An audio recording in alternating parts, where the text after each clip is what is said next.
The US dollar is collapsing, and this time there's no bailout coming.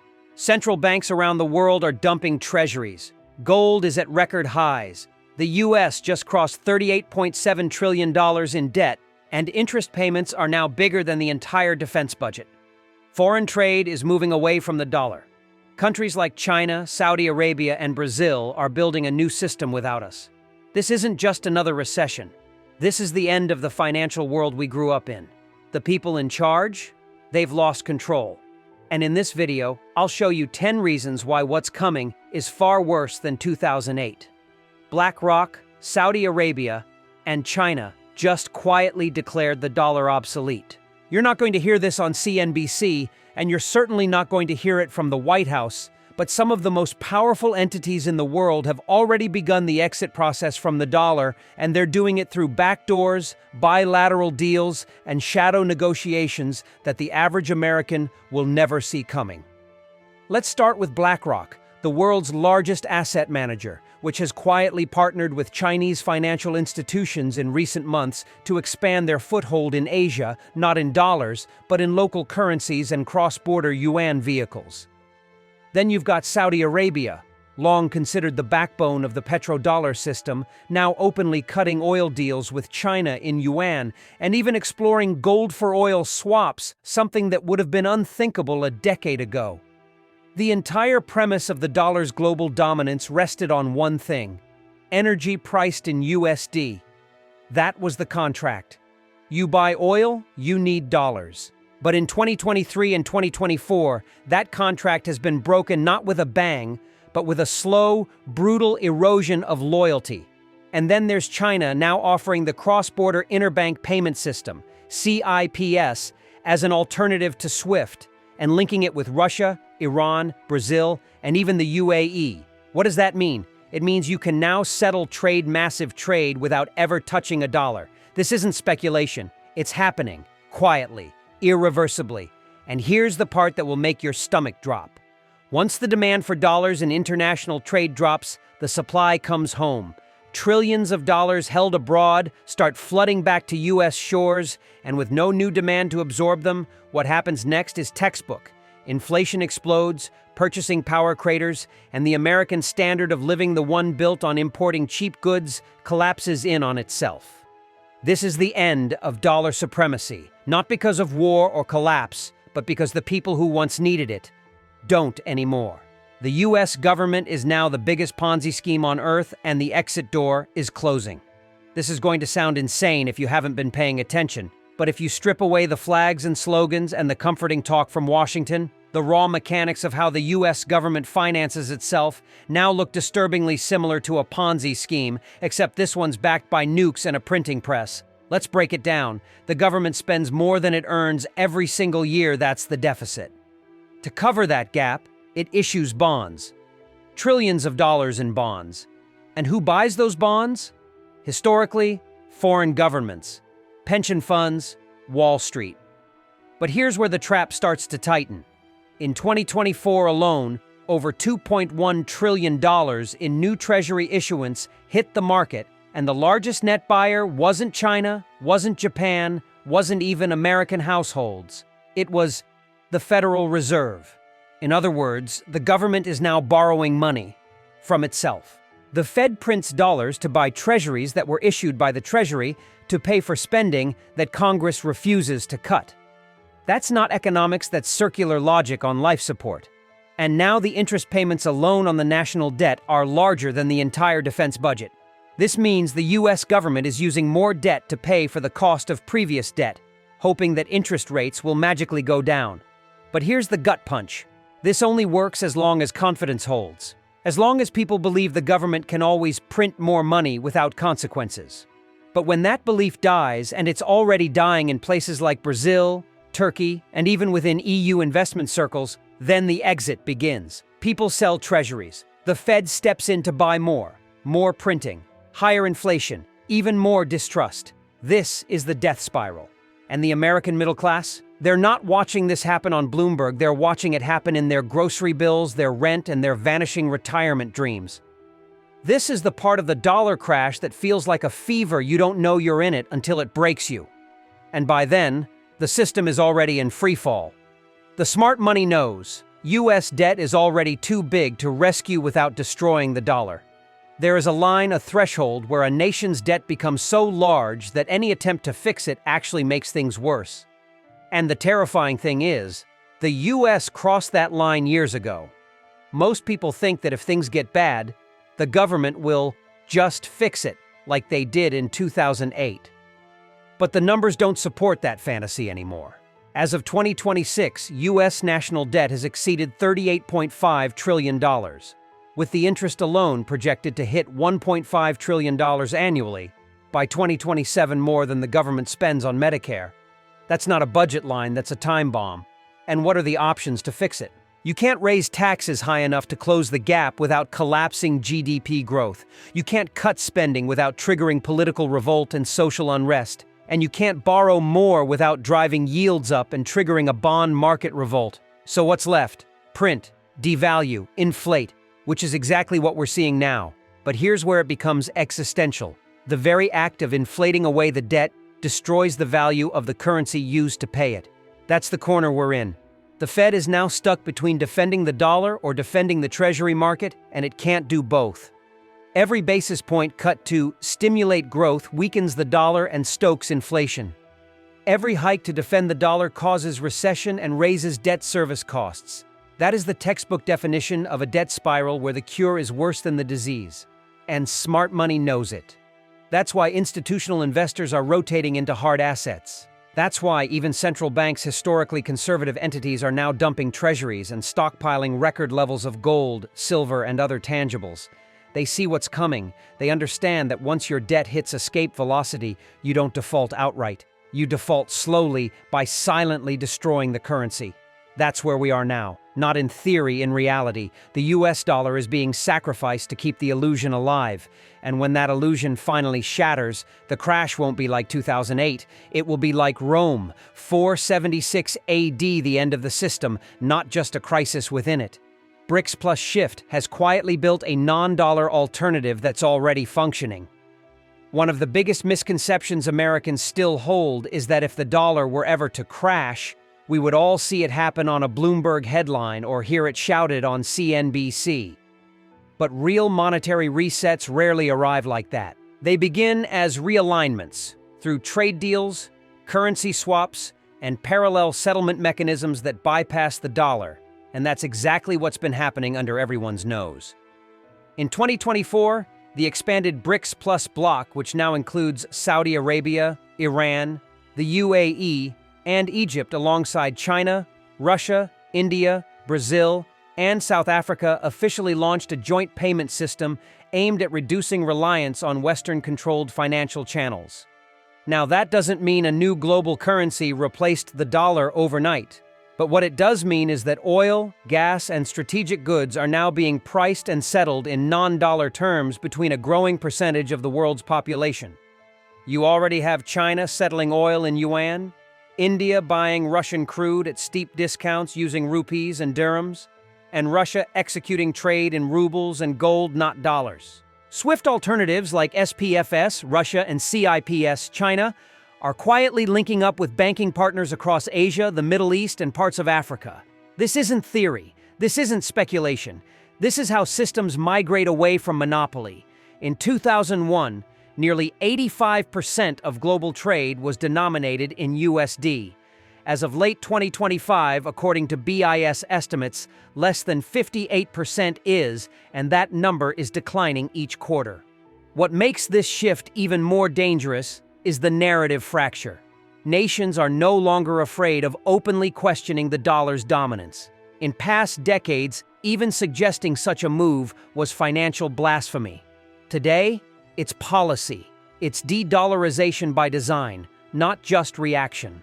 And as this accelerates, the implications come home fast, from reduced foreign demand for treasuries to inflationary pressure on imports, to a total loss of leverage in sanctions enforcement. In other words, if the dollar was once the control panel of the global financial machine, the rest of the world is now building a completely new operating system. And once it reaches scale, it won't need our permission. The shift will simply be baked into reality and it won't reverse. Federal Reserve can no longer fix this without breaking something else. Let's talk about the Federal Reserve, because if you still believe the Fed has full control over this economy, you're looking at the version of America that died sometime between 2020 and 2022. The reality in 2026 is that the Fed is now trapped between two conflicting fires: inflation expectations and financial system stability. And the terrifying truth is that it can no longer fully extinguish one without setting the other ablaze. Look at the data. Core CPI is still sticky, real yields are barely positive, and wage inflation, while slowing, remains elevated in critical service sectors. And yet, any attempt to raise rates further threatens to detonate corporate debt, housing affordability, and federal borrowing costs. The Fed has created a world where interest rate normalization equals default risk. And remember, this wasn't supposed to happen. The Fed was built on the assumption that if inflation got too hot, you could raise rates. And if the economy cracked, you could cut. But what happens when both are true at the same time? That's where we are. If Powell cuts rates too early, the market reads it as surrender inflation expectations unanchor, and the dollar gets dumped. If he holds too long, you get recession, asset deflation, and liquidity crises. Just look at the banking stress from early 2023 and the regional bank failures. Those weren't flukes, they were early tremors of a larger quake. Even more concerning, international holders of U.S. debt are watching this unfold with alarm. Japan and China have already trimmed Treasury holdings to decade lows. And now, sovereign wealth funds in the Middle East are following suit, reallocating into commodities, infrastructure, and gold, not us, from a government with no political path to fiscal discipline. So even if the Fed wanted to fix this with a 2008-style response, it can't. QE in 2026 isn't a free lunch, it's a currency credibility test. And once that credibility is gone, the game is over. Because the real asset in a fiat system isn't just the dollar, it's the belief that the people in charge can still steer the ship. The Fed is running out of room. And when you run out of tools and the world stops believing you have any left, that's when the real crash begins. The next crash won't come from banks.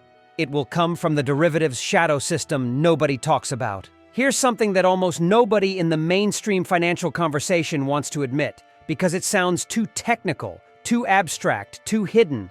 But the truth is that the next crisis worse than 2008 is already sitting inside the global derivatives system like a fault line under pressure. And I want you to really understand what that means, because derivatives are not some side bet on Wall Street. Derivatives are the actual invisible scaffolding of modern finance. Interest rate swaps, currency swaps, options, credit default swaps. These are contracts so massive that even the regulators struggle to map the web. According to the Bank for International Settlements, the notional value of global derivatives still sits in the hundreds of trillions, and when you focus specifically on interest rate derivatives, the ones tied directly to Treasury yields and central bank policy, you're talking about a market that dwarfs global GDP many times over. And here's the problem. This entire system was built on the assumption that rates would stay low forever. That was the post-2008 world. Free money, endless liquidity. But now rates are structurally higher. Debt loads are structurally worse, and volatility is no longer theoretical, it's real. And what happens when volatility enters a derivatives-heavy system? Margin calls, forced liquidations, sudden liquidity black holes, the kind of thing you don't see until it's already happening. In 2008, the crisis was mortgages and the banking system. In the next crisis, it could be pension funds, insurers, sovereign funds, and hedge funds trapped in leveraged rate positions they can't unwind. We already saw a preview in the UK gilt crisis in 2022, where pension funds nearly collapsed because of liability-driven investment strategies tied to rate derivatives. That was in Britain, a much smaller system. Now scale that to the United States Treasury market, scale that to Japan, scale that globally, and suddenly you realize the dollar crash doesn't need to start with a bank run. It can start with a collateral run. If Treasuries spike, derivatives explode. If derivatives explode, liquidity evaporates. And when liquidity evaporates, the Fed is forced back into intervention, which then weakens the dollar further. This is the doom loop most people never see coming, because it's not a housing bubble you can point to. It's a mathematical chain reaction buried in contracts that only reveal themselves when something breaks. The dollar is failing because America's real economy can no longer justify its global lifestyle. There's a deeper layer to this that goes far beyond central banks and bond yields, and it's something that most Americans have never been forced to confront directly. The dollar has been strong for decades, not just because of policy, but because the world accepted America as the engine of stability, production, and consumption. The dollar system was built on the idea that the U.S. was the center of gravity, the place where goods flowed, where capital was safe, where innovation happened, where global order was enforced. But what happens when the real economy underneath the currency begins to rot? Because that is the quiet truth right now. The U.S. has become a nation where consumption is propped up by debt, where production has been hollowed out, where supply chains depend on rivals, and where the financial economy has completely detached from the physical one. Think about it. America runs persistent trade deficits year after year, importing far more than it exports, and the only reason this has been sustainable is because the world recycles those dollars back into U.S. assets, mainly treasuries. That's the arrangement. We buy the world's goods, and the world funds our lifestyle. But when confidence weakens, that recycling slows, and that is when the dollar becomes vulnerable in a way Americans aren't prepared for. Because a weaker dollar doesn't just mean inflation.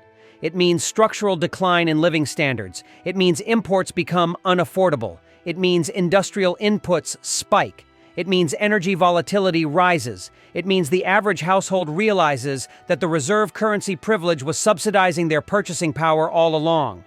And what makes this worse than 2008 is that 2008 was still a crisis inside an ascending empire.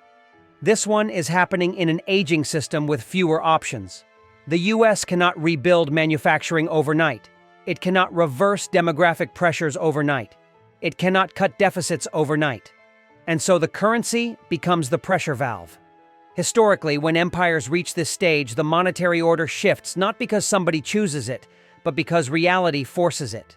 And the uncomfortable question you have to ask yourself is, can America still produce enough real value to justify the dollar sitting at the center of the world? Or has the world begun to realize that the U.S. has become more of a consumer of stability than a provider of it? Because when that realization spreads, when the world stops funding the American lifestyle automatically, that is when the dollar crash becomes not a market event, but an empire-level reckoning. The political system has turned against the dollar without even realizing it. The single biggest threat to the US dollar today isn't China, or gold, or crypto, or even the BRICS bloc, it's Congress. It's the political system itself. The very stewards of the currency have become its saboteurs. And I don't mean that in some ideological sense, I mean structurally, systemically, in ways that make this situation objectively worse than 2008. Back then, the government could still function. Congress passed TARP. The Fed coordinated with Treasury. There was dysfunction, but not paralysis. Fast forward to today. We've entered a new era where the U.S. government routinely dances on the edge of default, not because it can't pay, but because it's become politically fashionable to weaponize the debt ceiling. Think about that. A currency built on confidence is now being managed by people who threaten to default on purpose as part of legislative theater. And markets are noticing. The Fitch downgrade of U.S. sovereign debt in 2023, stripping the U.S. of its AAA rating, wasn't just a slap on the wrist. It was a red flag that said, this is no longer the most stable system on Earth. But it gets worse, because both political parties, despite their differences, have embraced fiscal expansion as the new normal. Under Trump, we saw a $7 trillion addition to the debt in 4 years. Under Biden, we've seen sweeping spending packages in the trillions more. Meanwhile, neither party is willing to raise taxes meaningfully, cut entitlements, or restrain military outlays. And in a fiat system, that behavior has consequences. Every deficit is a promise that someone must finance. And once the market begins to believe that the U.S. can no longer self-correct, that it's addicted to deficit spending without restraint, then the demand for dollars weakens, not because of any single event, but because the governance premium evaporates. This is how empires lose financial credibility, not with a bang, but with performative dysfunction. In 2008, we faced a financial panic and survived because the system still believed Washington could act. In 2026, the panic will be political first, and that's far more dangerous for a fiat currency whose only real anchor is trust. The global shift to real assets has already left the dollar behind. If you really want to understand why this crash could be more dangerous than 2008, you need to zoom out far beyond markets, beyond policy, beyond even geopolitics, and look at where actual capital is flowing. Not speculative hot money, real institutional capital. Because over the last 5 years, there's been a clear and accelerating shift. The world's savviest investors, sovereign funds, central banks, and energy exporters are moving into real assets, and they're doing it at scale. And what's most alarming is that they're not just moving into real assets for return, they're doing it for protection. Gold is now trading over $5,200 an ounce in some Asian markets. That's not a price spike. That's a vote of no confidence in paper claims. Agricultural land is being snapped up by sovereign wealth funds across Africa, South America, and even the American Midwest. Commodities from lithium to rare earth metals to copper have seen an enormous influx of long-term capital. Not because of green speculation, but because the world has realized that scarcity beats credit in a system with too much printed money. And what backs the dollar today? Not gold, not commodities, not output, not even savings. The dollar is backed by the assumption that people will keep believing in it. But belief is moving. Central banks are cutting their exposure to dollar reserves in favor of physical gold. Nations are negotiating trade in local currencies. Even the Basel III banking framework is forcing banks to treat gold as a Tier 1 asset on par with cash, while the dollar sits on a mountain of negative real yields. And this shift is already altering how the world stores wealth. The global financial class is rotating out of paper and into things you can touch, own, and store outside of Western jurisdictions. That is the de-dollarization of value, not just trade, but capital preservation. In 2008, capital fled into the dollar as a safe haven. In 2026, it's fleeing into real things because the dollar has become the risk. And once real capital starts to ignore the dollar as the measuring stick of value, you're no longer talking about market fluctuations. You're talking about a civilization-level repricing of what matters, and the US dollar isn't the default anymore. The dollar collapse will destroy the middle class, not with fire, but with silence. And now, we reach the most brutal truth of all, the part no one wants to hear, but the part that's already happening beneath our feet. If the dollar truly collapses not in a flashy crash, but in a slow bleed, the people who suffer most won't be Wall Street, or the elites, or the people with offshore accounts and Swiss safes full of gold. It'll be the American middle class, the people who played by the rules, the ones who saved, the ones who retired on pensions denominated in dollars, the ones who thought owning a house, having a 401k, and working for 40 years would be enough. This is the cost of reserve currency collapse that nobody's talking about. You see, in 2008, there was panic. People lost homes, jobs, savings, yes. But the system survived. The Fed stepped in, Congress bailed out the banks, and within a few years, markets came roaring back. But this time, the collapse will be much quieter, more suffocating. Because it won't be about losing dollars. It'll be about the dollars you still have, being worth less, and less, and less. Until you wake up and realize your paycheck can't buy what it did a year ago. Your grocery bill has doubled. Your rent is half your income. Your savings are melting like ice in the sun. This is what happens when inflation is imported, when the dollar weakens, and everything we don't make ourselves becomes more expensive. And since the US no longer manufactures what it consumes, that means almost everything goes up. Food, fuel, medicine, everything. Meanwhile, wages stagnate, taxes rise, and the people who once defined the backbone of the American economy are left wondering what happened. There is no bailout for them, no stimulus check big enough to reverse this. Because once the dollar loses its global trust, once people stop pricing oil, wheat, and microchips in your currency, there's no undo button. And the most terrifying part? You won't even see it on the news, because it won't be a sudden crash. It'll be a series of small humiliations, a lost vacation, a cutback at the pharmacy, a kid who can't afford college. The average American won't even know what hit them. They'll just feel poorer, more exhausted, and more hopeless until it's too late to fix. That's what makes this worse than 2008. In 2008, we fell and got back up. This time, we're being buried alive in slow motion.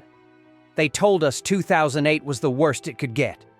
But this time, the system itself is the problem. The dollar was never backed by gold, it was backed by trust. And that trust, it's gone. This isn't just about inflation, or debt, or a bad policy.